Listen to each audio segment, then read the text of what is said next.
Hey, Richard. Hey, Jay-Z, we're there already. I love that we get to have your real British accent. Well, I'm very self-conscious about my accent. When I hear myself, I think, oh God. So anyway, I'm glad you like it. Yeah, I have been playing around with AI soundtracks and voices, and I think you should record yours and sell it because it's so good. Right, sounds good. I'll bear that in mind. And no one steal Richard's recording of his voice in this podcast, so he gets to copyright it himself. All right, I'll do a quick intro, and then Richard, I'll let you do your intro. So I am, call me jz.ai now. I just rebranded, and it's been really fun to be on this journey of being a designer turned product manager turned founder. And now people see me as a marketer because I've been doing so much AI tooling in the marketing space. So now I'm a product manager and a marketer looking for a job at a AI video or creator economy startup. And our links are below. But Richard, tell us about you. Well, I've been running Life Interactive for 7 years, nearly 8 years now.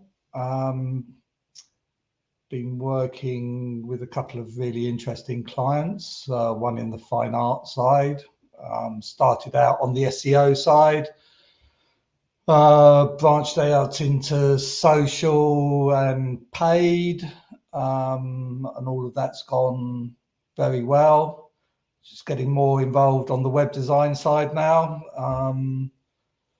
So yeah, and next year looking to get going with a number of other clients. So exciting times.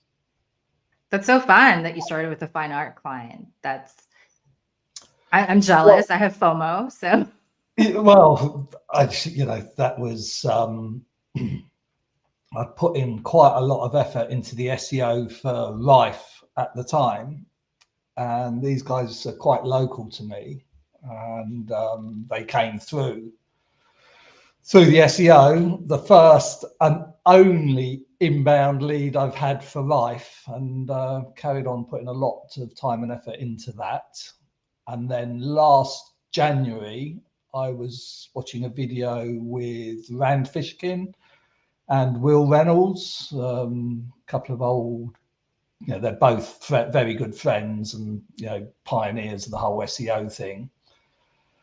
And Will mentioned, he's quite a colourful character. I won't use the exact language he used, but he was saying he doesn't know why he bothers doing all this SEO work for his agency, SEO Interactive, because he never gets any leads from it. If you're running an agency and you want to get leads, SEO is probably not the best thing. It's great for your clients, but it's not good for agencies. And you need to get face to face with your target market. right. And I thought, so it's not all my fault that the inbound leads for Life weren't so good. Whereas for the clients, they've all been extremely happy with the response and the returns they've had. That's fantastic. So everyone who's participating live, please comment if you want to get leads, regardless of whether it comes through SEO or a podcast, and comment where you're commenting from. So Richard, let's start with the question in the title, which is, why would you pay for that? I think you are constantly kind of short selling yourself in the sense that you have such a high bar of quality. It's almost impossible for yourself to reach it. Yeah, that's, we haven't discussed this, have we? That's what I always thought, I'm thinking, am I that demanding? Is it that obvious when I'm talking to freelancers that you know, they have to perform? Maybe that's one of the things. But in the early days, the very early days, the first project I needed to find a freelancer for was a simple dental flyer. And I found these guys, they were recommended to me by someone, and they created the flyer. And, you know, I come from a technical design background, so but my artistic flair or creativity in putting graphics together is not good. So, yeah, and I understand that, and I understand that I need to find people, you know, where I'm not good, I need to find people who are. And yeah, what they came back with was just terrible. You know, I'm thinking, what is this? And I didn't have to get into much of an argument. You know, they apologized, said very sorry, you know, we refund you your money, because I had to pay it, you know, those days I'd have to pay in advance. Then I eventually found a very good graphics designer. You know, she just got on with it, and first time she came up with what I thought these other people would come up with. You know, it wasn't particularly challenging, but stood out, looked great. And that was 5 years ago, and we've been working together ever since. You know, I can just send her stuff and just leave her to get on with it. And then the same thing happened, you know, trying to find copywriters. I approached some very good copywriters, and I always wondered at the time, you know, am I sounding like I'm expecting too much from them? Or is it that the project's too small? So I'd open up conversations along those lines, and no, we'll work with anyone. You know, it's good that you appreciate what makes us different, blah blah blah. But the work would either come back subpar, or these days, you know, it be, you know, AI would do a better job than what I got back. So whether they were just charging me and then putting it through the AI tools that were around then, I don't know. But for me, AI has upped the bar. You know, everyone can be average now. Okay, but average is just not going to be good enough. You know, you know, certainly when it comes to copy, that's the, well, in most cases when it comes to copy, that's what counts. So if your copy is not above average, then why are you bothering? So yeah, am I going on a bit there? Well, I'm going to type this into the chat. Average is not good enough. Right. So, you know, anyone who's live listening, please comment any questions. But I think that's the quote. Average is not good enough. So tell us more. You know, what do luxury or expensive clients expect? What is good enough? Well, on the expensive side, I only have one client that I'm working with on that, which is the fine arts. So their average sale is $18,000 US. So yeah, what's interesting there is the images are what's selling. So the copy, if you look at the copy on the site, so if you do a tough search, I'm not sure where we are in America at the moment, but certainly in the UK, paintings for sale, we're coming up. That's coming up quite quickly. You get the meta description, which these days Google is overwriting, which is a bit annoying, but there you go. But you're getting the images, so you know, paintings are coming up. So it's the painting that's doing all the talking. The image is doing the talking there. Whereas if you look at the copy, the copy is Google likes it, obviously, but it's down at the bottom of the page, and I'm not sure anyone ever gets to read that copy. You know, they're just looking at the images of the paintings that they're searching for. So on the high end side of things, you know, people know what they're looking for, and they know what they want. And we probably spent a couple of years, you know, tuning in to what's important there. You know, yeah, it's a learning curve, constant learning curve. Yeah, I was just at Art Basel, Miami last week, and you know, all the professional photography, the digital scans that are so high res, you could scan, you could, you know, pinch in and go, you know, 3 times zoom. It was amazing to see the quality there. So I'm going to pivot to a different question, which is, you know, all the collectors and the dealers are too old to be on social media.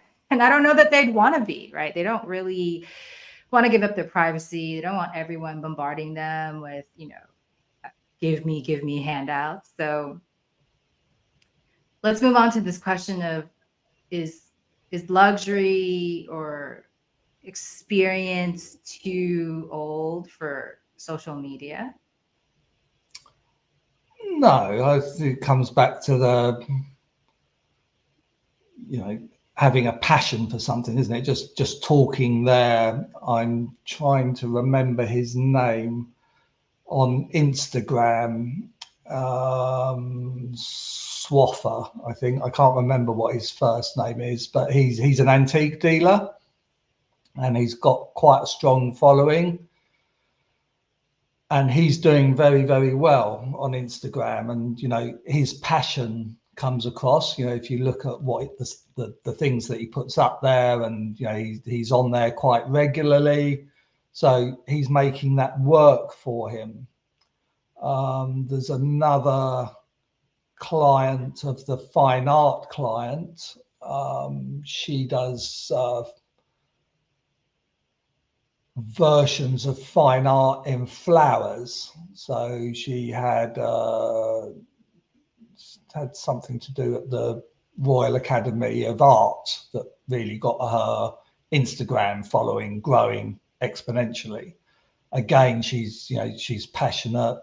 She doesn't spend, strangely enough, she doesn't spend that much time on there, but she gets, you know, a lot of response and a lot of clients from that. So I think it's, if you're passionate about what you're doing and you've got something that people are interested in, I think SEO is a tough one, because, you know, I think SEO, the minute you start talking SEO to people, you can see their eyes start to glaze over, and, you know, looking at their watch, and yeah.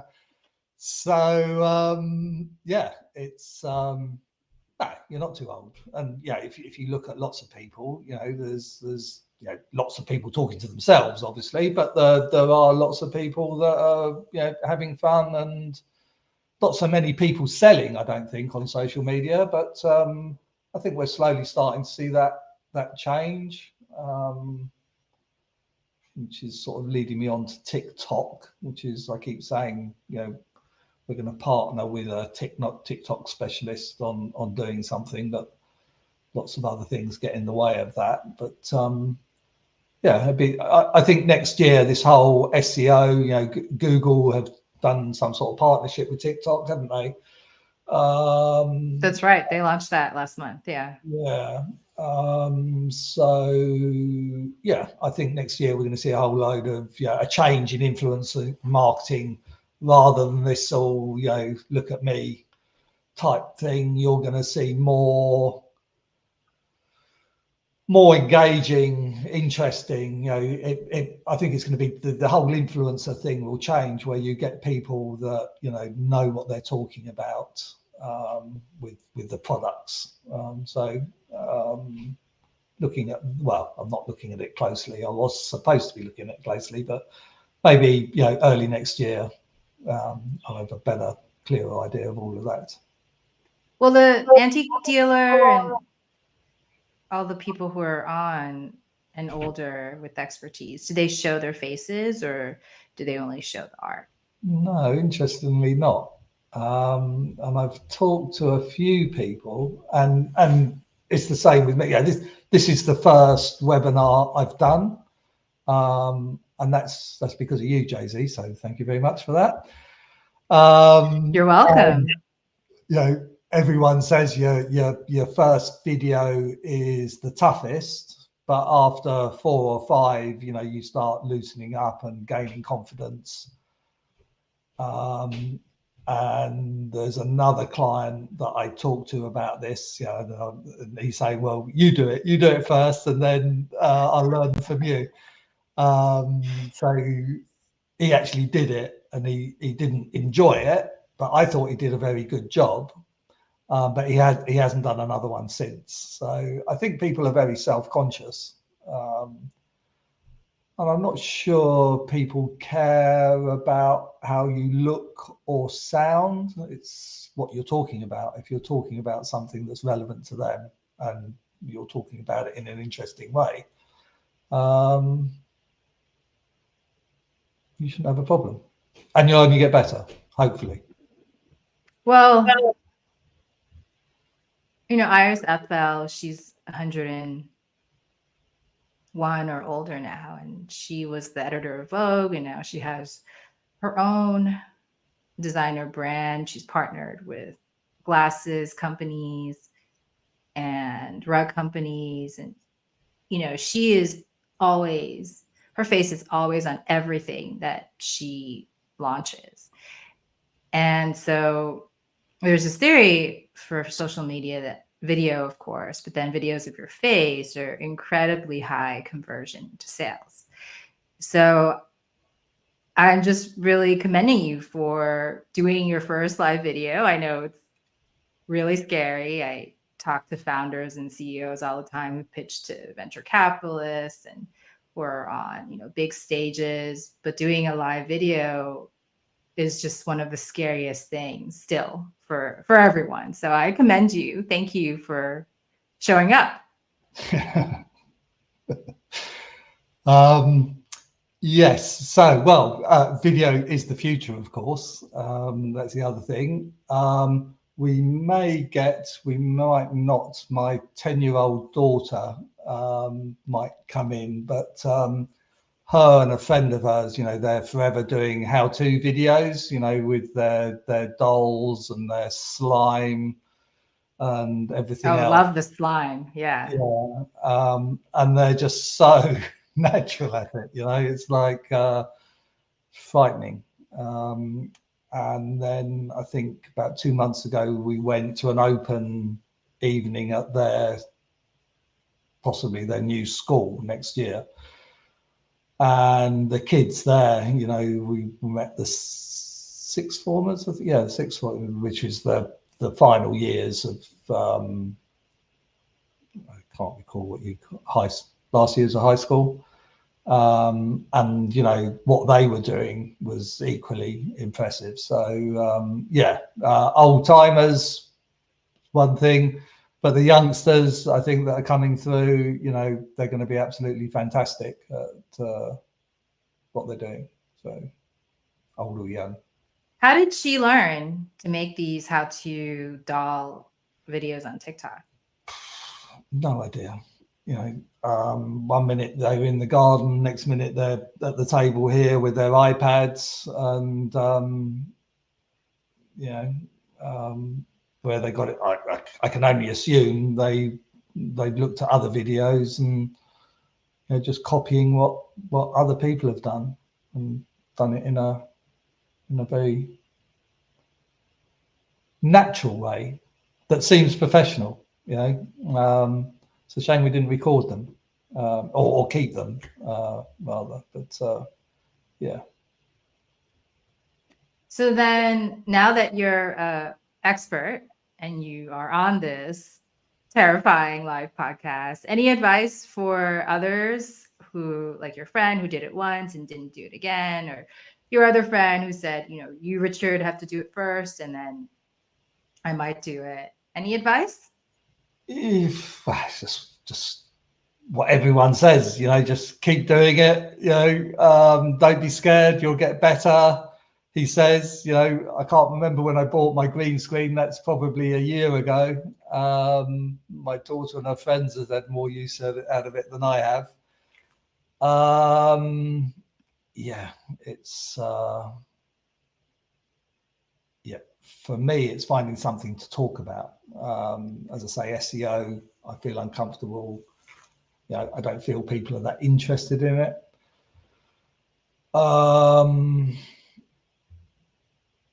Clients love it, and especially if they get the results. So,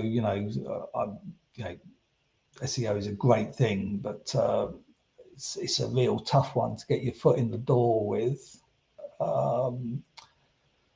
Would video change that? I'm not sure. Certainly if I could get one of my clients or some of the people I know to talk about what they're doing, I think that would be a similar sort of situation now, maybe where I'm, hosting it, and we've got someone talking about what they're doing on social media and what's working, what isn't, how they made it work, how long it took them to get going, the mistakes they made. Yeah. That sounds like a great TikTok channel. Yeah, but it's also the time, isn't it? You see, that's the thing. I think as you get bigger, the community building, that's another thing I want to look into next year, this whole community building thing, and video and this sort of thing will play a big part in that. TikTok, there's some great people on there, really impressive. Yeah, really impressive creators and influencers. And it's the possibilities. Where do you start? Do I do that, or do I literally start, going to events? I mean, I think my preferred choice for next year is, I've got a few events lined up, networking events. Most of the networking I've done in the past 12 years has not been a good fit,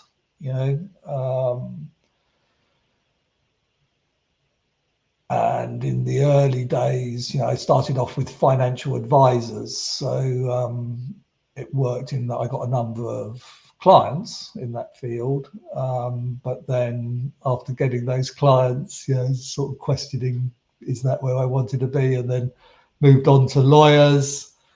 And then, the larger lawyers want, larger agencies to work with, or they have their own people in-house.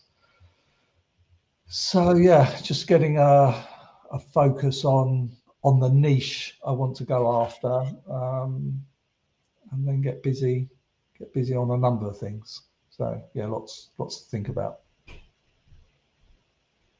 Yeah, I love how honest you are about the difficulties in finding your target niche, then the difficulties in finding your target channel, right? Which for you sounds like it's professional services is your target niche, and then the channel is probably in-person events.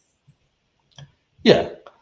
So I'm not so far from London. It takes me about 20 minutes to get into London on the train. So going to those sort of events with the right target market. It's interesting. I went out a couple of months ago with a guy I used to work with in Norway, and he runs his own venture capital firm now. And he was saying when he first started it up, the first 2 or 3 years were a disaster. It was costing him more money than he was making. And then he got really lucky with Spotify. He was one of the seed investors for Spotify. And he took me to a very nice restaurant in London. Was telling me all about that. And then when I followed up a couple of weeks afterwards saying, how about getting online and let's get some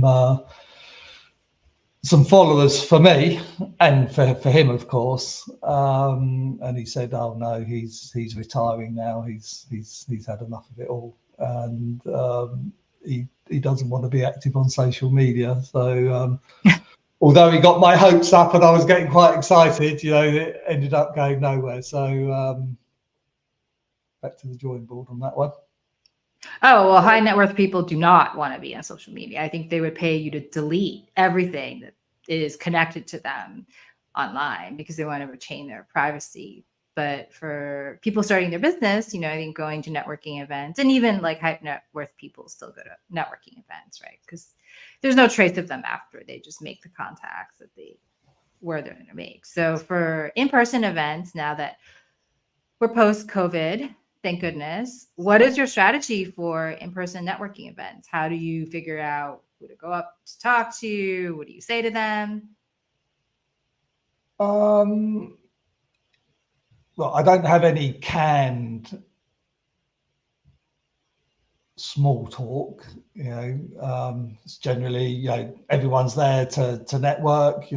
Just go, hi, introduce myself, what I do, what do you do, blah de blah, get talking, and then you either form a relationship or not. Just trying to think of the last one that I went to.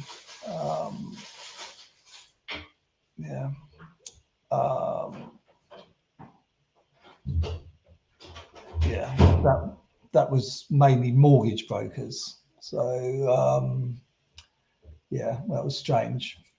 Financial advisors, maybe it's the group. Financial advisors, are generally very open. They're good salespeople, so they're very open, easy to deal with. Takes a little while to build your trust with them. Don't know with these mortgage brokers, they seemed quite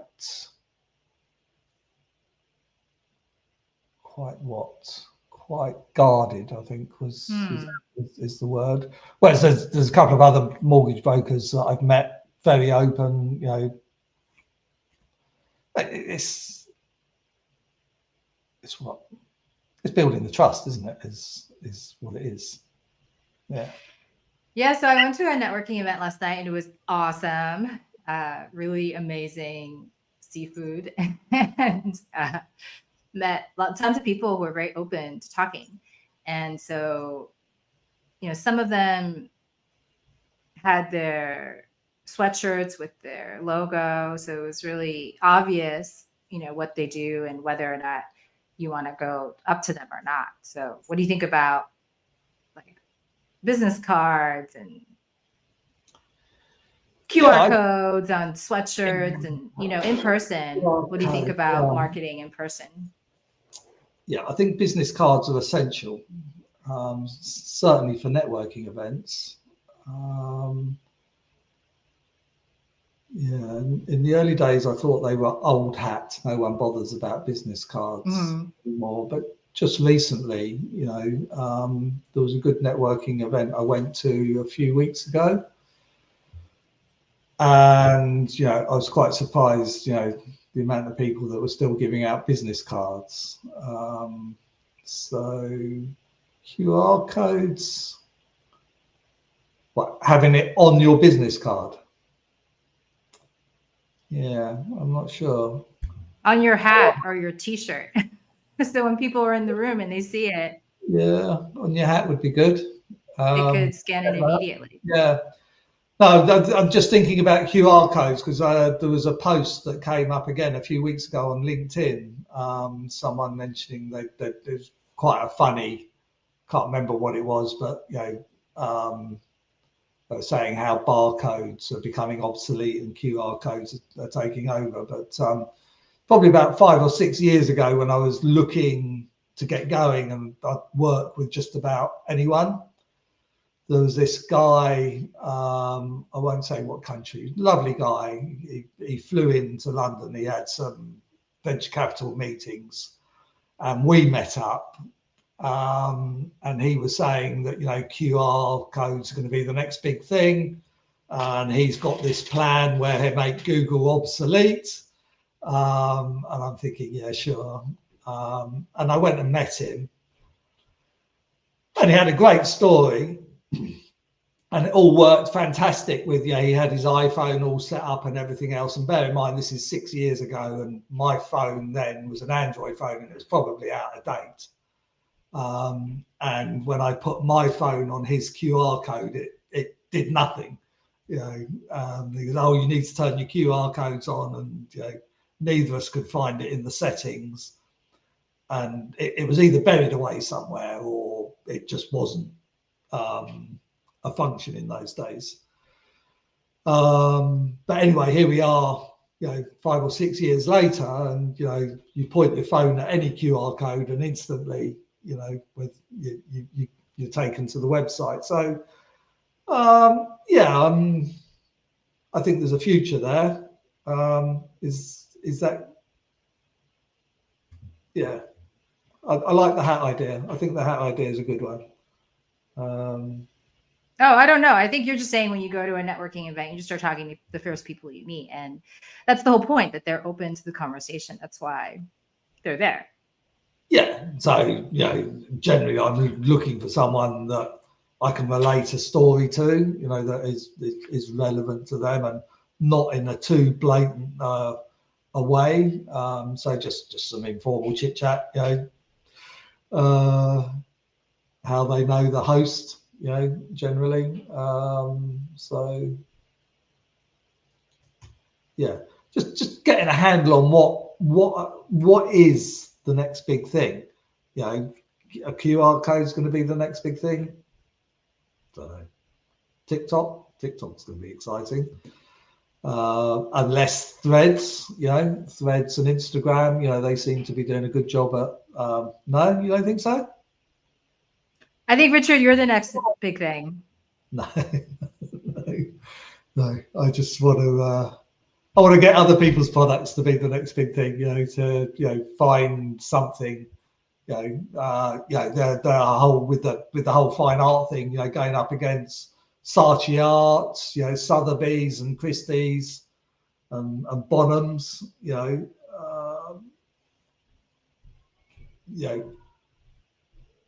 Getting pressed, you know, when I first got this fine art client, how long is it going to take to get you onto page one? Well, I can't say, you know. I didn't want to say I've not done anything like this before. So I said, you got to be looking at, 4 to 6 months, possibly more. And then at the end of each month, it's, yeah, Richard, I can see my impressions are going up, my visitors are going up, the clicks are going up, but I still haven't sold anything. And, month after month, and it gets to month 6.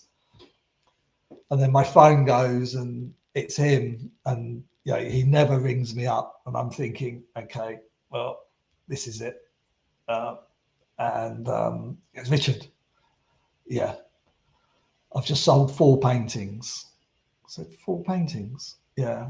And one of them was for $100,000, I said, well, sounds like I better come in and see you then. And he said, yeah, you better had.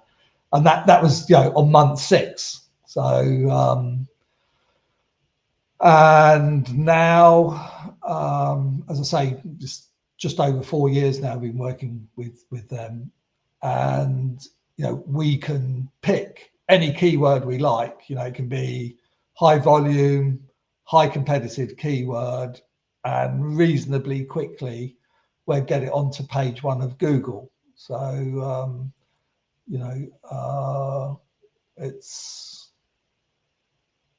it's encouraging and exciting, and just finding more clients that want to do that sort of thing is what I ideally like. Awesome. Well, how do people get in touch with you? What's the next step? Well, simplest way is on LinkedIn. Connect with me on LinkedIn. You've got the banner there.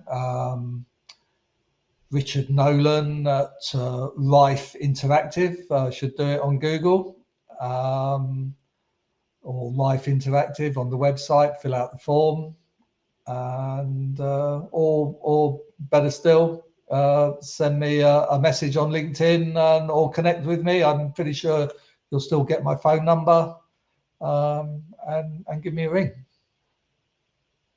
That's awesome. Well, Richard, thank you so much for doing it anyway. You know, everyone is afraid of live video podcasts. It's a new format, and there are people who never do it. And then there's you who did it even though you were scared. So thank you so much. Well, thank you for the motivation. Otherwise, it would never have happened. That's what I'm here for. Yeah. You're welcome. Okay. Okay.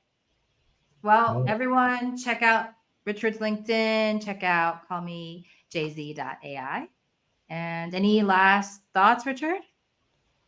No, that's me done, I think. Yeah. All right. Well, I will do a final plug for tomorrow's podcast. For all of you who are thought leaders and experts who are older because you're wiser, tomorrow's podcast is about creating curriculum with AI. So you have to know in order to teach. And tomorrow's podcast is about how AI can help you create a curriculum in 5-10 minutes and start monetizing and scaling that online. So hope you'll join us. But in the end, definitely connect with Richard to see how you can start selling your art or your average order values of $20,000 and more. And you can make money. I was watching something the other day where if you get enough of them, $27 subscriptions, you know, that soon adds up if you get enough people. So it's just getting out there.